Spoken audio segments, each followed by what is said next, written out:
ஹாய்ங்க, எல்லாம் எப்படி இருக்கீங்க? யூகேவில் ஒரு நாள் பார்க்கலாமா? இன்னைக்கு காலைல கொஞ்சம் லேட்டாக தான் எந்திரிச்சோம். 7:30 மணிக்கு தான் எந்திரிச்சோன்னு அப்படியே வந்துட்டு வெளியே போயிட்டு கொஞ்ச நேரம் வேடிக்கைப்பட்டிருந்தோம். அப்போ தான் கிளைமேட் செக் பண்ணும்போது போட்டிருந்தாங்க இன்னைக்கு வந்து மழை வரும் அப்படின்னு.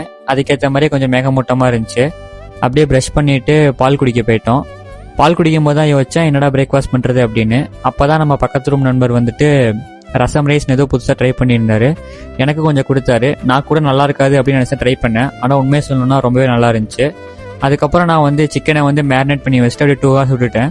அதுக்கப்புறம் அப்படியே வந்து நான் குளிக்க போயிட்டேன். குளிச்சுட்டு வந்தோடனே அந்த மேரினேட் பண்ண சிக்கனை வந்து அப்படியே ஃப்ரை பண்ணிட்டு அதை சாப்பிட்டு முடிச்சாச்சு. நேற்று நம்ம கஸ்டமர் ஒருத்தங்க வந்து நமக்கு ஈஸ்டர் எக் ப்ரெசென்ட் பண்ணியிருந்தாங்க. சரின்னு சொல்லிட்டு அதை சாப்பிடலான்னு ஓப்பன் பண்ணி பார்த்தா முட்டை வந்து உடஞ்சி போய் கிடந்துச்சு. சரின்னு சொல்லிட்டு அதை அப்படியே சாப்பிட்டு முடிச்சாச்சு. நல்லா இருந்துச்சு டேஸ்ட்டாக. அவங்களுக்கு ரொம்ப நன்றி.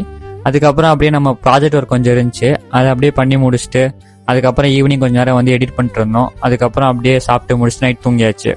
பாய்ங்க, வீடியோ முடிஞ்சு.